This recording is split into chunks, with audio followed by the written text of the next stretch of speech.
Hello everyone, I am Justina Paris and I welcome you all to today's daily news analysis. आज है 25th February 2025 and we're going to be seeing important articles from the Hindu and the Indian Express. So let's begin.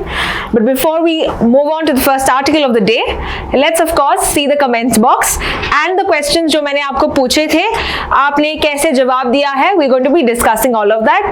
For my new students who have just joined in this channel, इस videos में हम current affairs articles discuss करते हैं and I also ask certain questions. So you can use the comment section to answer them and I discuss that in the next video, right? So मैंने question पूछा था with regard to the UNESCO site. जो recent UNESCO site है उसका नाम क्या है? So Gargi has written Moidas, it's Moidams. ठीक है, मोईदाम्स इसका नाम है. यस, ये आसाम में है. The next question I asked was पंचायती राज दिवस. ओके, पंचायती डे कब बनाया जाता है?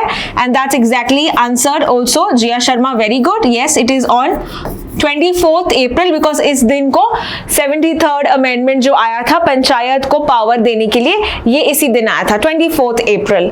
ठीक है. Next question was with regard to World Heritage Day. Now all of these days are very confusing to remember at the end of the year, इसीलिए we discuss all of this. And yes, World Heritage Day is celebrated on 18th April. ठीक है, तो ये दो आपको याद रखना है. अपार्ट फ्रॉम दैट, एड्स के बारे में, HIV के बारे में हमने आर्टिकल डिस्कस किया था लास्ट टाइम. सो आज when is the World AIDS Day and that is celebrated on 1st of December. Okay, so very well answered by all of you. And also discuss with regard to public health की बात करें, ये कौन से list में आता है, state list, concurrent list या यूनियन लिस्ट? तो आपने बहुत बढ़िया आंसर दिया है. It comes under the state list. States laws बनाती है, स्टेट के गवर्नमेंट्स इसमें लॉज बनाती है, उनके पास पावर है. So that's with regard to my questions. Of course one more question that I asked with regard to UN peace keeping award. ये किसको मिला है? अभी तक ये दो इंडियंस को मिला है, दैट इज दो Radhika Sen and Suman Gavani. Okay, so again answered by all of you. I see the same names that are coming. Of course, some new names as well. We have lovely answers by all of you. Okay, some doubts also आपने पूछा है, जैसे कि ma'am please make separate videos of important case laws. Okay, I will take that as a suggestion. I will upload that. हम MITs के through case laws, important legislatures और सब discuss करेंगे, लॉज डिस्कस करेंगे, इंपॉर्टेंट जजमेंट्स डिस्कस करेंगे. So we can have that as a separate series. Okay, agreed. इसके अलावा I have been also asked with regard to easy way to learn sections of BNS, INS, BNSS etcetera, because at the end of the session they are lot to learn. Okay, so okay, good suggestion यहाँ पे अगर मैं दे सकती हूँ with regard to कैसे आप याद रखोगे, रिविजन्स कैसे करेंगे. सो फर्स्टली, ये जो वीडियोस आपको हम देते हैं एवरी डे 6:30 को अपलोड होता है, right? So one way of course you also reading the newspaper. तो एक तो आपने न्यूज़पेपर पढ़ा, कौन से आर्टिकल्स पढ़ा है वो भी हम सुबह डालते हैं आपके टेलीग्राम चैनल्स पे, राइट? तो ये आपको पहले आर्टिकल्स खुद से पढ़ना होगा न्यूज़पेपर से लेके. द सेकेंड टाइम ये जो आर्टिकल्स हैं मैं या मेरे दूसरे फैकल्टीज इस मीडियम से आपको समझाते हैं. So that is your second time where you are exposed to these articles, the important pointers. Right now, of course, it's very difficult in the first go to remember them because it's very tricky, है ना? ये जो names हैं, ये जो figures हैं, बहुत दिक्कत होती है समझने में, याद रखने में. Now that is a very gradual process, जहाँ पे हम हर दिन जब रिवाइज करते हैं, जैसे कि हम क्लास में जब डिस्कस करते हैं या हम जो आपके नोट्स देते हैं, that is another way to remember this. So we've also started a new section where we are doing a weekly wrap up, right? तो weekly wrap up में भी हम देखते हैं, we are going to discuss all the important articles that have been in this particular video. So that is also helping you in your revision. तो ऐसे करके बहुत ways, different ways से हम आपको revision करवाते रहेंगे और आप revision करते रहना, ठीक है? So that is my answer for you. Of course, we can have these videos, important जो भी sections अगर न्यूज में आते हैं, we can take that as in MIT so that आपका यहाँ पे revision हो. The next important aspect, okay, I think this is with regard to your major articles. We will also have the other faculties coming in very soon. For now, I will be taking this session. All right, so let's start with the first article of the day. And पहला article है internet shutdowns से related. Now यहाँ पे question आना चाहिए कि internet shutdown का मतलब क्या है. Now we know all of us are glued to the phones, internets, laptop. अभी भी अगर आप एक्सेस कर रहे हो it is because of internet, right. So क्या हो रहा है, government cuts down the internet, shuts down the internet either for a particular region, either for a particular state. तो ऐसा कहा जाता है, जो इंडिया है यहाँ पे भी बहुत सारे ऐसे शटडाउन्स हुए हैं. Now we will understand what are the reasons for the impact, for the reasons of the internet shutdown, as well as the impact of क्या होगा अगर इंटरनेट शटडाउन होता है. तो ये सब हम देखेंगे एंड कौन से स्टेट में सबसे ज्यादा होता है ये भी हम इस वीडियो में देखेंगे, ठीक है. So firstly let us see the data first. Data ये कहता है कि एक बॉडी है, एक एडवोकेसी बॉडी है जिसका नाम है एक्सेस नाउ. तो एक्सेस नाउ ने यहां पे रिपोर्ट किया है कि 2024 में किस कंट्री में सबसे ज्यादा इंटरनेट शटडाउन्स हैं. इंडिया में नहीं है, ठीक है. इंडिया जो है एक केस से बच गई, एक शटडाउन से बच गया, क्योंकि सबसे ज्यादा शटडाउन्स हैं म्यांमार में which is 85. तो इंडिया में कितने हैं, 84, ठीक है. So that means we are not the top most country to have internet shutdowns. Although 2023 में हम थे, 24 में हम एक शटडाउन से बच गए हैं. So the most shutdowns happened in the country Myanmar. चलो इंडिया की बात करते हैं. इंडिया में कौन से स्टेट में सबसे ज्यादा शटडाउन्स हुए हैं. इंडिया में वी हैव मणिपुर, जहां पे सबसे ज्यादा शटडाउन्स हुए हैं. सो इफ यू अंडरस्टैंड, यहां पे दिया गया है डेटा कि मणिपुर में 21 times, okay. After that Haryana, Jammu Kashmir, ये भी लिस्ट में है but laser number, that is 12 in each, ठीक है. तो ये हमने देखा है with regard to shutdown. So let's understand which are the laws based on internet shutdowns in India. India में अगर shutdown कहते हैं तो किस बेसिस में होता है, as well as उसके reasons भी देखते हैं. Okay, first let's touch upon the reasons. Why do internet shutdowns happen? किस reason की वजह से. So समझने की बात है, for example security, national security purpose. जैसे एग्जाम्पल दिया है कि कश्मीर में हम नॉर्मली इंटरनेट शटडाउन्स करते हैं to ensure law and order, to ensure public safety, ताकि ये जो मैसेजेस हैं, ओके, या मिलिटेंट ग्रुपिंग्स हैं, ये कम्युनिकेट ना कर पाए, है ना, इसलिए हम कट डाउन करते हैं. Next is social unrest.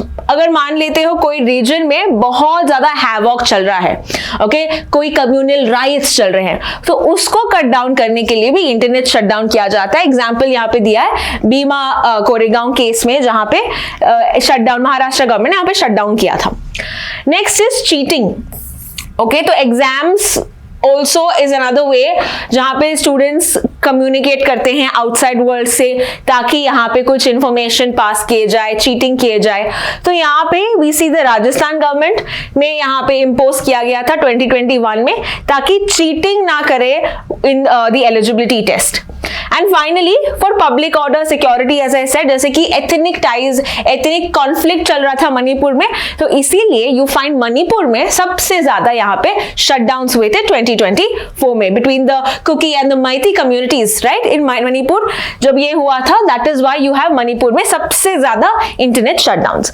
Now कौन सा लॉ है that looks after the shutdowns और is a provision gives legal basis for it? The law is Indian Telegraph Act. Okay, very important. Indian Telegraph Act, इस act के through internet shutdowns को declare किया जाता है. इसके अंदर कुछ रूल्स हैं. What are these rules? The rules are called as temporary suspension of telecom services, public emergency और पब्लिक सेफ्टी. तो ये रूल्स है 2017 में आए थे. नाउ टेम्पररी बेसिस है, यानी कि आप कितना शटडाउन रख सकते हो. आप 15 दिन का शटडाउन ही कर सकते हैं at a time.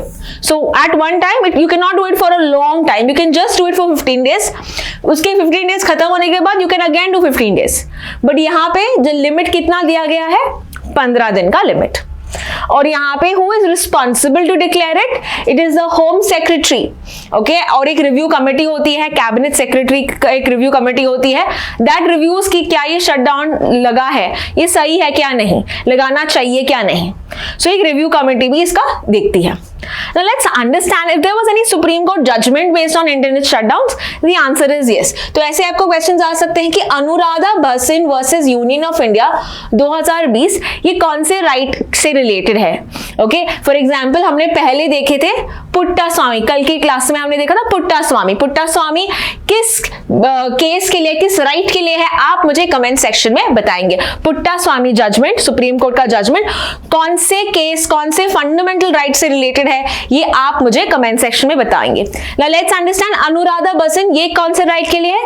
Right to internet, right to internet. और ये कौन से आर्टिकल में आता है? याद रखना, it is article 19। Okay, right to internet is article 19 के अंदर एक इंटेग्रल पार्ट है which is mainly allowing for freedom of speech and expression. Internet के माध्यम से आप अपना voice, you can voice your opinions, right? So that is important aspect, freedom of speech and expression. But we know that fundamental rights are not an absolute right, like right to freedom and speech and expression. It's not an absolute. आप कुछ भी कभी भी कुछ नहीं बोल सकते. You have restrictions based on what? Based on law and order, morality, है ना? तो आप कुछ भी कभी भी कुछ नहीं बोल सकते because यहाँ पे restrictions लगे हैं. But ये जो restrictions है ये जस्टिफाइड होना चाहिए, ऐसा नहीं कि बस मन किया इसीलिए लगाया इंटरनेट शटडाउन। तो ये कुछ गाइडलाइंस बताता है कि इंटरनेट शटडाउन जो है they are not indefinite shutdowns, यानी कि जो आप बहुत टाइम तक, लंबे समय तक इंटरनेट शटडाउन्स नहीं कर सकते हो। They are not permitted under 2017। कितने दिन अलाउड किया है? 15 दिन एट अ टाइम।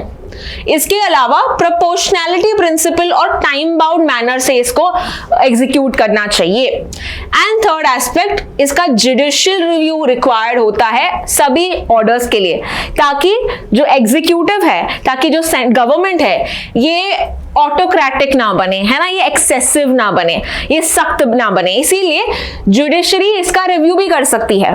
तो ये 3 एस्पेक्ट्स हमने देखे हैं जो रिस्ट्रिक्शंस जो फॉलो करने हैं अगर इंटरनेट शटडाउन्स लगता है। Now what do you think will be the impact of an internet shutdown? अगर इंटरनेट शटडाउन होता है, मान लो मणिपुर में, जम्मू कश्मीर में या कोई किसी भी स्टेट में, what are the repercussions of it? इसका एक तो है इकोनॉमिक लॉसेस। वी नो कि हमारा जो वर्ल्ड है अभी ऑनलाइन मोड पे शिफ्ट हो गया है, मेनी अदर एस्पेक्ट्स। तो economic losses is one such major problem, because हम जो भी हमारे ट्रांजैक्शन भी करते हैं ये ऑनलाइन मोड पे चले गया है। सो इकोनॉमिक लॉसेस फेस करेगा। इसके अलावा हमारा फंडामेंटल राइट, जैसे राइट टू इंटरनेट की अगर हम बात करें, हमारा right to freedom of speech and expression है, आर्टिकल 19 है, ये सब हम कैरी आउट नहीं कर पाएंगे क्योंकि हमारा राइट ही छीना गया है।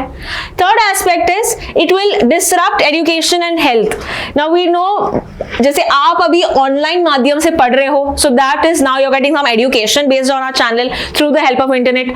तो अगर इंटरनेट ना हो, you will not be able to access it. That means there will be disruption of education as well as health care. जैसे कि telemedicine is a scope of health care, जहां पे इट अलाउज कोई दूर से बैठा हुआ आदमी हेल्थ केयर एक्सेस कर पाता है। So that is allowed under telemedicine, but that can not be possible अगर इंटरनेट शटडाउन होता है। ऑनलाइन कंसल्टेशंस और सब ये भी बंद होंगे। इसके अलावा डिजास्टर मैनेजमेंट, अगर कोई साइक्लोन्स आता है, राइट, अगर कोई फ्लड्स आएंगे, हम कैसे कम्युनिकेट कर पाएंगे? बिकॉज इंटरनेट या कम्युनिकेशन ही कट हो गए हैं। And finally, we can also talk about increases inequality. In what way? जैसे कि poor people, especially if they are reliant on the internet, online methods, अगर ये उनका हम access ही लेंगे, अगर shut down करेंगे, you will see that the rich may not be affected so much, but जो poor है, जिन पे maybe the online medium is what they are dependent on, ये और भी थोड़ा पुअर हो जाएंगे और भी इनइक्वालिटी जो है ये इंक्रीज होगा, because they will be more affected then the rich people, right. तो ये पूरा हमने देखा the impact of the internet shutdowns, and हमने टोटल रिपोर्ट देखा एक्सेस नाउ का, ये जो बॉडी ने, जिसने रिपोर्ट किया है कि 2024 में किस कंट्री ने सबसे ज्यादा शटडाउन्स हुए। So let's proceed to the next article. अगला आर्टिकल है एमिशन इंटेंसिटी के बारे में। Emission intensity, firstly what do you mean by emission intensity, ये वर्ड क्या है ये समझते हैं, ठीक है। सो एमिशन इंटेंसिटी जो है ये कितना आप ग्रीन हाउस गैसेस एनवायरनमेंट में देते हैं, okay, when you are completing an activity, इसको कहते हैं emission intensity. So emission intensity is the amount of greenhouse gases emitted per unit of activity, जब आप कोई एक्टिविटी करते हो। Now what is the article saying? Article का context है कि यहाँ पे हम कुछ टारगेट्स रिलीज करेंगे bye February end, right? That is what is going to be there for few sectors. कुछ टारगेट्स हम रखेंगे कि कितना आप एमिट कर पाओगे, कर सकोगे कुछ सेक्टर्स के लिए। यानी कौन से सेक्टर्स के लिए यहाँ पे दिया गया है? इन 9 सेक्टर्स के लिए। So which are the 9 sectors? Iron and steel, aluminium, chloralkali, cement, fertilisers, paper वाली इंडस्ट्रीज में, पेट्रोकेमिकल्स, पेट्रोलियम रिफाइनरीज के इंडस्ट्रीज में, एज वेल एज टेक्सटाइल की इंडस्ट्री में। सो यहाँ पे गवर्नमेंट ने क्या किया है, एक सर्कुलर दिया है जहां पे बोला है कि यहाँ पे हम कुछ टारगेट्स रखेंगे कि आप इससे ज्यादा एमिशन नहीं कर पाओगे, ठीक है। So this is the major outcome. Now let's understand some basics that are given under this article as well. तो ये जो सर्कुलर है ये किसने रिलीज किया है? This is BEE. This is that body. Okay, it's a government body. So let's understand about this body जिसने ये रिलीज किया। It's called the bureau of energy efficiency. ये 2002 में आया है। It's a statutory body. Statutory body यानी कि ये लॉ से बना है, एक्ट ऑफ द पार्लियामेंट से बना है। कौन से एक्ट से पार्लियामेंट से बना है? It is called the energy conservation act. 2001 का ये एक्ट है। क्लियर? नाउ इस मेजर ऑब्जेक्टिव क्या है इस बॉडी का? इस बॉडी का ऑब्जेक्टिव है ताकि हम रिड्यूस करें energy intensity in the Indian economy. That's the prime objective. Now how is it going to do that? कैसे वो एनर्जी इंटेंसिटी को कम करेगा? It is going to set standards. Okay, it is going to set standards in the energy sector. ये balance maintain करेगा with regard to the consumers, with regard to the industrialist. ये guidelines देगा, ये regulate करेगा कौन से sector को? Energy sector को। इसके अलावा हम देखते हैं it is also ensuring that as I said energy intensity कम करना, यानी जो एनर्जी हमारा सिस्टम है, इकोसिस्टम है, इसको ज्यादा सस्टेनेबल बनाना, इसको एफिशिएंट बनाना, इसके लिए ये बॉडी काम करती है। Clear? Now let's understand which is the ministry that is necessary for it. It is the Ministry of Power. Okay? The nodal ministry for this is किस ministry के अंदर काम करती है ये? Ministry of Power के अंदर। So Bureau of Energy Efficiency ने okay 2023 में पहले ये फर्स्ट टाइम दिया गया था। They worked for this energy efficiency in a way that carbon crediting के through. Now what is this term carbon credit? तो पहली बार इन्होंने सर्कुलर कब दिया था? 2023 में, talking about carbon credit. So let's understand the term carbon credit. Carbon credit में क्या होता है? इट्स बेसिकली, मान लो 2 कंपनीज हैं, A और company B. Okay? Now this A company, it is working as for the good, देख रहे हो कुछ रिन्यूएबल एनर्जी कर रही है या कोई फॉरेस्टेशन कर रही है, पेड़ पौधे उगा रही है, जिसके कारण इन्होंने क्या किया? बहुत सारे कार्बन को इन्होंने absorb कर लिया, right? It kind of took the carbon dioxide by doing these positive projects for the environment. Solar panels लगाना, okay, renewable energy से और भी कुछ क्या हाइड्रो एनर्जी करना, तो ये करके उन्होंने क्या किया? एनवायरमेंट को और भी फ्रेंडली बना दिया through all this into these manners, जिसके कारण उन्होंने क्या एस्टैब्लिश किया है? कुछ क्रेडिट्स एस्टैब्लिश किए, because they did something good for the environment. तो कुछ क्रेडिट है इनके पास। अब ये जो क्रेडिट है ये किसी दूसरे कंट्री या किसी दूसरे कंपनी को बेच सकते हैं, और ये जो कंपनी है this is basically one that emits या एमिटर कहते हैं। तो ये कोई बड़ा सा पोल्यूटिंग इंडस्ट्री है, तो ये क्या करेगी? बी ए को क्या करेगा? पैसा देगी, ओके, रुपीस देगी, पैसा देगी, एंड बदले में ये जो क्रेडिट है ये लेगी। Why will it do that? Because वो ऑलरेडी एमिट कर रही है ना. So to show कि हमने इसका क्या किया है, नल इफेक्ट किया है, नेट इफेक्ट किया है, जिसके कारण what are we doing? We are trying to help B reach the targets. ठीक है. So यहाँ पे क्या होता है, दो कंट्रीज या दो कंपनीज यहाँ पे क्या कर रही है, ट्रेड कर रही है किसका, कार्बन क्रेडिट का. ठीक है. तो आइडिया एक्चुअली ओरिजिनली इंडिया या वर्ल्ड में we don't have a carbon market. It is a group of exchanges that happen, right. And India में हम ये चाहते हैं कि within India, within domestic, हम ऐसा एक सिस्टम बनाए ताकि जो कंपनीज एमिट कर रही है वो ऐसे फंडिंग दे पाए. बिकॉज ए को यहाँ पे पॉजिटिव क्या है, उसको फंड्स मिल रहा है, फाइनेंशियली आप उसको सपोर्ट कर रहे हैं, इन टर्न आप कार्बन को भी कम कर रहे हो या आप एनवायरनमेंट को भी अच्छा करवा रहे हो. So these are the positives that we talk about the carbon credit market. So let's see now this diagram जहां पे दिया है, as you can see. Okay, तो कार्बन क्रेडिट कैसे काम करता है, we have say one such industry or one such country who is doing something good, right, who is doing in terms of carbon sequestration या carbon को absorb करना by creating by growing more forest or by ensuring using of technologies that are safe for the environment. Now ये जब आप कर रहे हो, ये जो कार्बन एमिटर है, जो कंपनी है, ये क्या करती है, ये फंड देगी इसको. ओके, बदले में इनको क्या करना होगा, इसको क्या देना पड़ेगा, what will it give to the emitter? It will give certain credit. It will give certain carbon credit. So what is BEE doing now? This have started regulation 2023 में इन्होंने ये दिया था, बट इन्होंने टारगेट्स और सब कुछ सेट नहीं किए थे. तो अभी उन्होंने टारगेट्स लगाए हैं ऐसे 9 कंपनीज के लिए, जिन 9 कंपनीज को अभी कंप्लाई करना पड़ेगा. Now apart from this, there is also an important aspect where we understand India का टारगेट क्या है with regard to emission intensity. Emission intensity की बात करें, हमारा टारगेट है कि हम 45% रिड्यूस करें emission intensity. जो from our 2005 levels हम कितना रिड्यूस करना चाहते हैं, 45%. This is a very important, कितना हमारा इंडिया का टारगेट है. Now a question for you is, पहली बार ये जो कॉन्सेप्ट है कार्बन क्रेडिट्स का, ये कौन से कॉप में आया था, ये आप मुझे बताएंगे. The first time when we talk about carbon markets और कार्बन ट्रेडिंग, ओके, ये कौन से कॉन्फ्रेंस ऑफ पार्टी में हमने इसके बारे में बताया था, हमने जिक्र की थी, डिस्कस किया था, हमने सेट किया था, ये आप मुझे बताएंगे कमेंट सेक्शन में. सो नाउ BEE जो ऑर्गेनाइजेशन है, this is mainly trying to work with regard to carbon credit ताकि हमारा एमिशन इंटेंसिटी कम हो. एंड अगर हम इसका मेजरमेंट करते हैं, how do we measure this, we measure it कि 1 ton of carbon dioxide, carbon credit कैसे हम इसको मेजर करते हैं, 1 टन ऑफ कार्बन डाइऑक्साइड अगर कम किया, दैट इज 1 कार्बन क्रेडिट.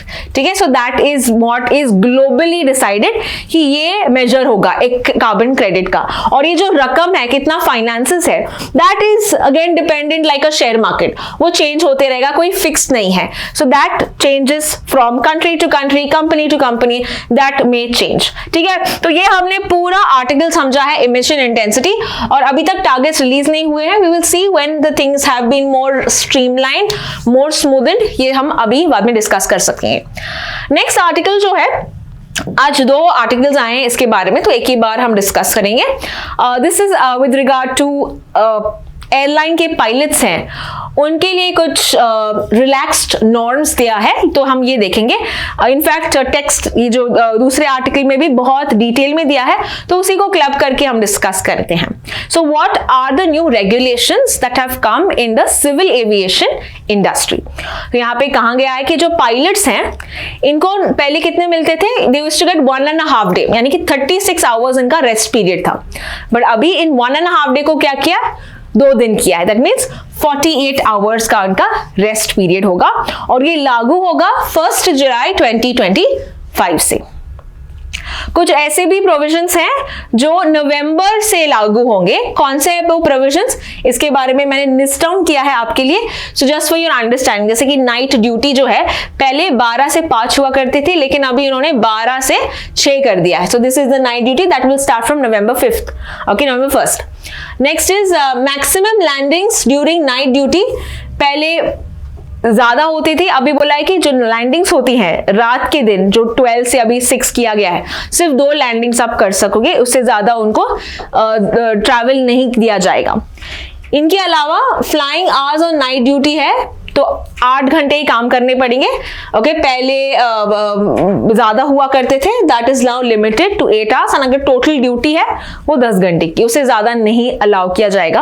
और अगर इमरजेंसी में बोला है कि आपको एक्स्ट्रा काम करना पड़ेगा, सो इमरजेंसी केसेस में यहाँ पे पहले 3 घंटे एक्स्ट्रा आप ये कंपनीज, एयरलाइन की कंपनीज अलाउ करती थी, बट अभी इन्होंने बोला है कि 3 घंटे नहीं, सिर्फ 2 घंटे आप इमरजेंसी के लिए उनको एक्सटेंड करवा सकते हो। सो इमरजेंसी ड्यूटीज जो है ये 2 घंटे करवाया है, पहले 3 घंटे था, अभी 2 घंटे करवाया। सो this is just for your understanding कि इस सेक्टर में क्या क्या चेंजेस किए जा रहे हैं।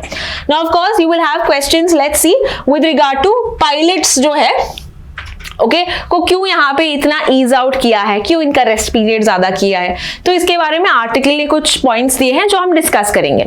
फर्स्टली कहा है कि एयरलाइन के pilots of course they play a very important role. अगर आप रिसेंटली न्यूज़पेपर्स पढ़ रहे हो, you have seen a lot of incidents even in the airline industry. It's not very safe, है ना। जैसे टोरंटो में जैसे प्लेन टर्न हो गई, okay, there has been cases where a lot of this because of fatigue, tiredness, जो pilot है ये लैंड नहीं कर पाया ठीक तरह से। So that is keeping in mind those important cases, we see that हमारे जो सेक्टर है इसको और भी ईज आउट करना है as according to the global norms.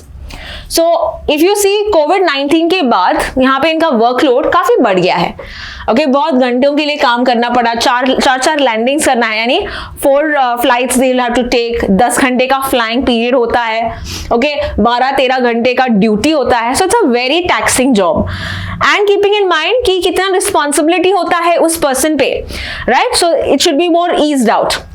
The next thing is circadian rhythm। इसका मतलब क्या है circadian rhythm, यानी कि आपका नॉर्मल बॉडी क्लॉक। जैसे कि आप रोज मान लो कि 11 बजे सोते हैं और आप 7 बजे उठते हैं, for example, right, 11 o'clock you sleep and 7 o'clock you wake up। Now this अगर आप रोज करते हो, your body is set, sometimes you don't even need a alarm clock to wake you up because आपका आदत से हो गई, 7 बजे होते ही आप ऑटोमेटिकली उठ जाते हो, राइट। या आपके पेरेंट्स आपने देखा होगा ऑटोमेटिकली 6 बजे 5 बजे उठ जाते हैं and they start their work because your body has been used to that। Now what happens is when you are working like these officers like pilots है या doctors है, sometimes जब night duties होती है, इनका क्या होता है 2-3 दिन night duty, then the next day again morning duty, day duty, तो ये जो changes होता है body is not able to adapt, तो ये आपका circadian rhythm को, आपका जो normal body clock है उसको disrupt करता है। So that is circadian rhythm disruption। Next is hectic short haul in international flights। एक बार क्या होता है, it is mainly they take international flights, again change of time period, वापस से उसी टाइम पे आता है, कोई होटल का रेस्ट नहीं मिलता, so again that is very taxing for the pilots। Apart from that erratic roster, last minute कुछ शेड्यूल चेंजेस होता है, बहुत बार ऐसे होता है ना कि फ्लाइट चेंज होता है, प्रीपोन होता है, पोस्टपोन होता है because of the air traffic, whatever the reasons be, that also leads to their change of timings. Cockpit fatigue factors। Now what happens, जहाँ पे उनका workplace है, where is the workplace of the pilots? It is that small region where they are working in the plane, they are they are moving the plane, so यहाँ पे जो movement होता है of course it's restricted, यहाँ पे जो oxygen की कमी होती है, noises होते हैं, vibrations होते हैं, so in such difficult conditions they have to spend a lot of their hours, which is not easy। Clear? So that is again a problem। and the last one is negotiation power नहीं होता because इनका जो union है अभी तक recognize नहीं है, ये airlines जो है इसको recognize नहीं करती। So all of these are reasons are why pilots are demanding for easing out the work life। लेकिन एयरलाइंस क्या कहते हैं इसके बारे में, तो हम डबल साइडेड भी देखते हैं। एयरलाइंस कहते हैं कि ये जो कॉस्ट है ये बढ़ जाएगा। इसका मतलब है अगर पायलट्स जो है कम दिन के लिए वर्क करेंगे, ओके, यानी कि 2 दिन उनको और भी छूट मिलेगी, रेस्ट पीरियड मिलेगा, इसका मतलब है they will have to order or they will have to recruit more pilots। ज्यादा पायलट्स रिक्रूट करेंगे तो यहाँ पे उनका कॉस्ट बढ़ेगा, उनका कॉस्ट बढ़ेगा तो वो क्या करेंगे, कंज्यूमर्स को, कस्टमर्स को क्या करेंगे, फेयर प्राइसेस इंक्रीज करेंगे। तो यहाँ पे कॉस्ट के कंसर्न्स हो सकते हैं, यानी कि जो ट्रैवल करते हैं उनको ये एक्सपेंसिव पड़ जाएगा। इसके अलावा फटीग मैनेजमेंट, जैसे कि एयर इंडिया क्या करती है, they have a number of instruments that they do to check कि कितना स्ट्रेस में है, कितना फटीग, टायर्डनेस है पायलट का, तो ये सब भी ये चेक करते हैं। सो दे आर सेइंग कि हम ये नेसेसरी स्टेप्स लेते हैं। एग्जाम्पल दिया है एयर इंडिया का, okay, so that is why they are saying कि it's not required. The next thing is global trends. अगर हम देखते हैं पायलट्स की जो सैलरीज है काफी हाई होती है। It is the 3rd largest airline cost for the airline. So यहाँ पे इसलिए कहते हैं कि that is why accordingly proportionately उनको काम दिया जाता है। So all of these are the airline perspectives, but we have seen why the pilots also are demanding. तो अभी उन्होंने जो नए रूल्स आए हैं दिल्ली हाई कोर्ट ने जो दिए, कहा है कि जुलाई 1 से ये लागू होगा एंड वील सी नवंबर 1 से जो और भी गाइडलाइंस है। नाउ इंडिया की एयरलाइन की इंडस्ट्री की बात करें, we are ranking 3rd। Okay, civil aviation market में हम कौन सा, कितना हमारा रैंक है, 3rd। So that's why this plays a very crucial role for us when we talk about this particular sector. इसलिए क्वेश्चंस ऐसे आ सकते हैं। ठीक है, let's proceed to the next article. अगला जो आर्टिकल है, it is on strategy on fertilisers. Strategy on fertilisers. Now let's understand what is this article saying. तो इस आर्टिकल बेसिकली टॉक्स अबाउट जो हमारे अलग अलग फर्टिलाइजर्स है। Now this is very important for us also to understand, because हमारा जो fertiliser market है, again we are ranking 3rd। Production की अगर हम बात करें, हम फर्टिलाइजर प्रोडक्शन में काफी हाई हैं। नॉनदलेस हमारा इंपोर्ट्स ज्यादा है। हमारा फर्टिलाइजर्स प्रोडक्शन होने के बावजूद क्यों हम इंपोर्ट कर रहे हैं? That is because India is largely agrarian, है ना। बिकॉज यहाँ पे एग्रीकल्चर अगर हम देखते हैं, 45% of our population it focuses on agriculture. It is an agrarian country, जिसके कारण fertilisers are heavily used. But apart from that, fertilizers are also used because sometimes the farmers don't have the knowledge. Farmers को पता भी नहीं होता कि उनके crop के लिए कौन सा फर्टिलाइजर की ज्यादा आवश्यकता है, या कितने मात्रा, कितना कॉन्सेंट्रेशन और कितना प्रोपोर्शन में यूज करना चाहिए। So all of that is again not understood by the farmers and they disproportionately use fertilisers. तो आर्टिकल में यहाँ पे बताया है कि आपको मतलब you need to limit the use of urea, you need to limit the use of fertilisers. कौन से फर्टिलाइजर्स है मैं डिस्कस करूंगी। अपार्ट फ्रॉम दैट उन्होंने एक ऑल्टरनेटिव भी दिया है, alternative solution of a fertiliser. तो उसके बारे में आर्टिकल हम देखते हैं। ठीक है, so let's first start with India's dependence. Okay, India की dependence we know we are the 3rd largest. And अगर हम यूरिया की बात करें, यूरिया फर्टिलाइजर्स की, so we are sales are 2nd in this rank. First China है। ठीक है, तो यहाँ पे यूरिया का भी कंजम्पशन हम काफी ज्यादा करते हैं। In fact 3 fertilisers are very important. NPK, ठीक है, NPK यानी कि this is nitrogen, phosphorus and potassium. Okay, nitrogen, phosphorus, potassium. These minerals are very important when you talk about fertilizers, which should be very balanced in the ratio 4:2:1. इस मात्रा में इसका इस्तेमाल होना चाहिए, but इससे ज्यादा हुआ then it is not good for the soil. So article पहले हम देखते हैं, it is saying that you have to limit the use of urea, use of MOP and DAP, which is nothing but muriate of potash, जहां से K आता है, ठीक है, और फॉस्फोरस यहाँ जहां से P आता है। सो NPK का जो लिमिट है, जो यूज है, हमको बहुत ही लिमिट तरीके से यूज करना है। वाई? बिकॉज अगर आप ज्यादा यूज करोगे, दैट मीन्स आप ज्यादा खरीदोगे दूसरे कंट्री से, जिसका मतलब आप इंपोर्ट्स ज्यादा करोगे। जब कोई कंट्री इंपोर्ट ज्यादा करता है, इससे क्या होगा? इंपोर्ट ज्यादा होगा तो हमारे जो पैसे हैं, है ना, ये ज्यादा खर्च होंगे हमारे। जैसे हम डॉलर्स में देते हैं तो डॉलर्स हम ज्यादा स्पेंड करेंगे, जिसके कारण हमारा जो रुपी है ये और भी वीक हो जाएगा। इसीलिए हम देखते हैं रुपी का जो अभी $1 के मुकाबले कितना हाई हो गया है, that is called as depreciation, rupee का वैल्यू घटना। ओके, अभी $1 के मुकाबले आपको 88 रुपीज देना होगा, 86 रुपीज देना होगा। That means your rupee is weak. अगर रुपी स्ट्रांग होता $1 के मुकाबले आपको कम पैसे देने पड़ते, but now rupee is becoming weaker. So that is another one major cause कि क्यों हमको इंपोर्ट्स कम करना है। इसके अलावा इम्बैलेंस न्यूट्रिएंट एप्लीकेशन, देखो बहुत एनपीके के अलावा भी दूसरे न्यूट्रिएंट्स होते हैं ना, these if they are called as macro nutrients. कुछ माइक्रो न्यूट्रिएंट्स होते हैं जैसे कि जिंक, ओके, मैग्नीशियम, आयरन, ये क्या है, these are called as micro nutrients. These are macronutrients जो ज्यादा मात्रा में इस्तेमाल होता है। So यहाँ पे जो है there is an imbalance of nutrient applications because of the lack of knowledge also of the farmers, ठीक है। So that is another concern. Apart from that, balanced fertilizer की आवश्यकता है, जैसे कि you have 4:2:1, this is not followed, तो ये follow करना आवश्यक है। And finally, efficient resource use and foreign exchange savings, तो जैसे आप एफिशिएंटली अगर यूज करोगे, जितना चाहिए उसी मात्रा में यूज करोगे, इंपोर्ट्स कम करोगे, not only will this help the soil, okay, ये सॉइल को भी हेल्प करेगा, एनवायरनमेंट को भी फ्रेंडली होगा, है ना। केमिकल्स जो है ये इसका सेवन कम करेंगे by the help of these fertilisers. Apart from that, आपका जो पैसे हैं, फॉरेन एक्सचेंज है, डॉलर्स का जो जा रहे हैं, उसकी भी बचत होगी। So all of this are like the reasons what the article is saying. अभी कौन से हम इंपोर्ट कर रहे हैं, कुछ नाम याद रखना है। एक है म्यूरिएट ऑफ पोटैश, जहां से पोटेशियम जो हमारा मेजर कंपोनेंट है ये आता है, एंड यहाँ पे पूरा इंपोर्ट हम कहां से करते हैं, कनाडा, रशिया जैसी कंट्री से। So we don't have these reserves, right. हम पूरा इंपोर्ट कहां से करते हैं, बाहर से करते हैं, कनाडा, रशिया से। यूरिया की बात करें, जहां से एन आता है, नाइट्रोजन आता है, 85% हम यहीं से करते हैं। So we got enough supply of that.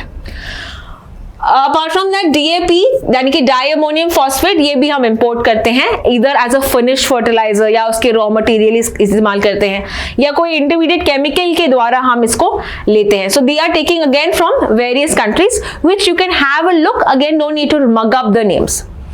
Now what is the alternative, जो आर्टिकल कहता है, ऑल्टरनेट है कि जो डाई अमोनियम फॉस्फेट है, इसके अलावा there is another important aspect, that is we have APS, that is ammonium phosphate sulfate, ammonium phosphate sulfate। ये जो है instead of DAP, that is di ammonium phosphate के अलावा आप APS यूज करो। क्यों? बिकॉज यहाँ पे सल्फर का कंपोनेंट है जो काफी अच्छा है।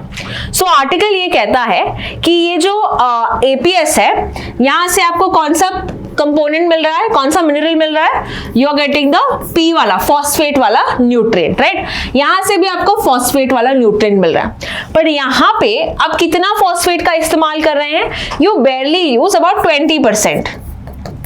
Okay, you only using 20% of phosphate, whereas यहाँ पे आप कितना फॉस्फेट इस्तेमाल कर रहे हो, 46% of phosphate। कितना? 46%। So it is said कि अगर आप दोनों का बराबरी करो, यहाँ पे आप 2 पैकेट्स जो है, ओके, कोई जो कंपनी है 2 पैकेट्स बेच पाएगी इस फॉस्फेट में, बिकॉज यहाँ पे सिर्फ 20% है, वैसे यहाँ पे 1 पैकेट ही बेच पाओगे। सो कंपनी के लिए ये इंपॉर्टेंट है, ये बेटर है ना, 2 आप सेंड कर पाओगे, तो यहाँ पे जो डोमेस्टिक मैन्युफैक्चरर्स है उनके लिए ये बेनिफिशियल है। बट अपार्ट फ्रॉम दैट, ये जो सल्फेट का कंपोनेंट है जो डाई अमोनियम फॉस्फेट में नहीं है, ये sulphate is a very important mineral, जैसे हम माइक्रो न्यूट्रिएंट की बात कर रही थी मैं, राइट। सो ये माइक्रो न्यूट्रिएंट है that is very important for like chillies, onions, है ना। इन फर्टिलाइजर, ऐसे क्रॉप्स के लिए ये फर्टिलाइजर्स काफी अच्छे हैं, ओके, दी सल्फेट जहां प्रोडक्ट होता है। So that is not again available. तो आर्टिकल ये कहता है कि कुछ क्रॉप्स के लिए, मान लो राइस, व्हीट है, ओके, मान लिया कि आपने डीएपी यूज किया because it is better for that crop, but जहां पे जिन क्रॉप्स को सल्फेट की आवश्यकता है, एग्जाम्पल दिए गया है जैसे कि onions and chillies and whatever, you use this, okay, this is far more better and it will be helping and will be more balanced in a form of nutrients for this particular product. तो ये पूरा article हमने इसमें देखा है with regard to the fertiliser industry. Let's move to the next article now. Article is with regard to, okay, here we have about the ILO chief. Okay, so let's see what this article is about. ये the Hindu में दिया गया है। तो ILO जो है that is international labour organisation, कुछ easy aspects देते हैं ये ILO के बारे में। ये बनी थी 1919 में एक ट्रीटी के वजह से। द ट्रीटी का नाम है treaty of Versailles. Okay, treaty of Versailles, that is after world war 1, ताकि कंट्रीज को हेल्प करे, लेबर मार्केट्स में हेल्प करे, उसको again reports they, all of that this body help, and India also joined in their 1922। So what happens is ILO जो है again it's a specialized agency of the UN responsible to work with regard to countries to get data to help them in social security, in employment data निकालने के लिए, उनको strengthen करने के लिए अलग गवर्नमेंट्स के साथ ये काम करती है। इसका जो हेडक्वार्टर्स है it is located in Geneva, Switzerland. Okay, और अभी इनके जो डायरेक्टर जनरल हैं इनका नाम क्या है? Gilbert F Houngbo. Okay, Gilbert F. Humbo is the chief. So they can ask you these questions, like these questions have come for the exam. So अभी ये जो ILO chief है इंडिया में आए हैं, and there is this summit that is going on which is mentioned here. एक inaugural session है, Regional Dialogue on Social Justice. ये organize किया गया था Labour Ministry and Global Coalition for social justice. तो यहाँ पे इंडिया में ये अनाउंस किया ये कॉन्फ्रेंस चल रहा है, जहां पे हिलबर्ट एफ हुंगबो ने बताया है कि इंडिया ने काफी अच्छा किया है सोशल सिक्योरिटी कवरेज में। What do you mean by social security? Social security वो चीज होती है जब कोई गवर्नमेंट या कोई सोसाइटी अपने इंडिविजुअल्स को प्रोटेक्शन देती है in the form of basic amenities, in the form of access to healthcare, okay, या कोई इंश्योरेंस देती है, specially to which sectors? The vulnerable sectors. जैसे कि अगर हम कहें women, children, tribals, SC, ST, तो इन कम्युनिटीज जो वल्नरेबल है, जो पुअर है, जो बैकवर्ड है, इनको जब प्रोटेक्शन देती है in the help of health care, education, insurance, इसको कहते हैं सोशल सिक्योरिटी। तो आर्टिकल में ये कहते हैं Gilbert F Houngbo is praising India for doing well, remarkable in social security coverage. काफी तेजी से हमने बढ़ा था, 24% था, अभी कितना हो गया? 49% हो गया। So that is what the article is saying. तो पूरा आर्टिकल हमने ब्रीफ में देखा है, that's all that we can remember. Okay, next article, it is with regard to what we had discussed yesterday. तो yesterday छोटा आर्टिकल द हिंदू में आया था, आज कहाँ पे आया है? इंडियन एक्सप्रेस में। So what exactly is this article? Again, I'm just revising it with you. There's this conference for women peacekeepers. ये कहाँ पे हुआ है? ये दिल्ली में हुआ। Okay, now in this peacekeepers conference we see that S. Jaishankar, our external affairs minister, ने अच्छी बातें कही हैं with regard to India's contribution to the UN peacekeeping force। अब ये UN peacekeeping force क्या है? कल के आर्टिकल में मैंने डिस्कस किया था कि those the UN body that is responsible for resolving conflicts, conflict prone regions में, disaster regions में इनको तैनात किया जाता है ताकि वो peace establish करे। Okay, they'll help in resolution. So India also contributes, is one of the largest country that contributes in this peacekeepers as soldiers, and Indians में भी बहुत यहाँ पे contribute किया है। तो they are also called as blue berets. इनको नाम क्या दिया जाता है? Blue berets या blue helmets. This is the name that is given to UN peacekeeping force. So अलग अलग रीजन्स में है, सुदान में है, लेबनन में है, यमन में है, various reasons is where they are located. Now India ने स्पेसिफिकली women का रोल जो है, because this conference is talking about that, why? Because 25th anniversary हुआ है of the adoption of the UN security council जो है 1325। तो 1325 एक रेजोल्यूशन पास किया था यूएन के गवर्निंग बॉडी ने on women peace and security, जिसके कारण they brought about the women peacekeepers from 35 countries to explore the evolving role of women in peacekeeping operations, because इस resolution के बाद we see women were able to participate in various of these peacekeeping operations by the UN. तो इसके कितने साल पूरे हैं? 25 years, and that is why it's a very notable achievement. Apart from that, there are going to be other significant events, जैसे कि यहाँ पे पीस कीपिंग मिनिस्ट्रियल होगा मई में, बर्लिन में होगा ये, और दूसरा है पीस बिल्डिंग आर्किटेक्चर रिव्यू जो न्यूयॉर्क में होगा. सो इसको रिव्यू करने के लिए, ये जो ऑपरेशंस किए गए हैं इसको रिव्यू करने के लिए अलग अलग मीटिंग्स हो रहे हैं बर्लिन एंड न्यूयॉर्क में. यहाँ पे और भी कुछ एग्जाम्पल्स दिए गए हैं, जैसे कि the first woman UN police advisor, the first woman, not only, I'm not just saying Indian, I'm saying first woman. Okay, so first woman या first Indian UN police advisor कौन रही है? It is Kiran Bedi. तो ये article में भी बताया गया है, very very important information. And हमने क्लास के स्टार्ट में डिस्कस किया था जो 2 लोग को मिला है UN military gender advocate award, UN peace keeping force का अवार्ड मिला था. एक को मिला था 2019 में 2019 एंड दूसरे को मिला है 2023 में. So what are the names of that person? We have major Suman Gawani and major Radhika Sen. तो इनको ये अवार्ड भी मिला है. Apart from that, we also talk about सीमा धुंधिया, जिन्होंने लीड किया था first all women formed police unit Liberia में. ठीक है, तो यहाँ पे सीमा धुंधिया, इनको भी हम लिस्ट डाउन करते हैं. So these are the important women who played a role in the UN piece keeping forces. So this is all with regard to this article where we have some new events. The last article, a very interesting piece of information. It is with regard to quota cares. Okay, it's the last information. तो quota cares किसके बारे में है जान लेते हैं.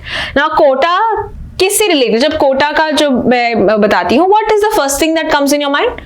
Coaching centres, right? So yes, coaching centre सबसे ज्यादा है.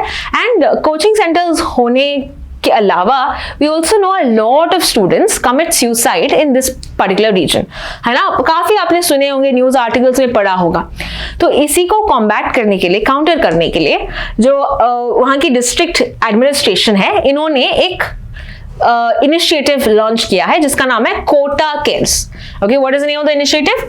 Kota cares. This is so that to help these classes, coaching institutions to tackle stress. जो स्टूडेंट्स जो प्रिपेयर कर रहे हैं, that is they don't take stress, ताकि द राइज ऑफ सुसाइड्स है इसको कम कर सके. सो इसमें क्या क्या दिया गया है, जैसे कि एक रिक्रिएशन एक्टिविटीज होंगी.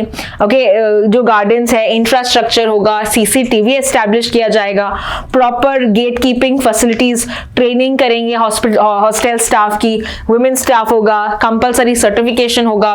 तो ये सब मेजर्स लिया जाएगा ताकि जो बच्चे हैं इनको स्ट्रेस कॉम्बैट या मैनेज करने के लिए हेल्प मिले, as well as necessary guidelines will be in place with regard to this particular region, जहां पे it is said about 1.25 lakh students जाते हैं हर साल तैयारी करने के लिए, अपना ड्रीम्स हासिल करने के लिए. So a very good initiative that we can talk about. So this is all with regard to today's article. I hope you have understood all of them. I'll see you in the next video where I'm going to be discussing about 20 GK questions from these newspaper articles. Thank you so much for watching.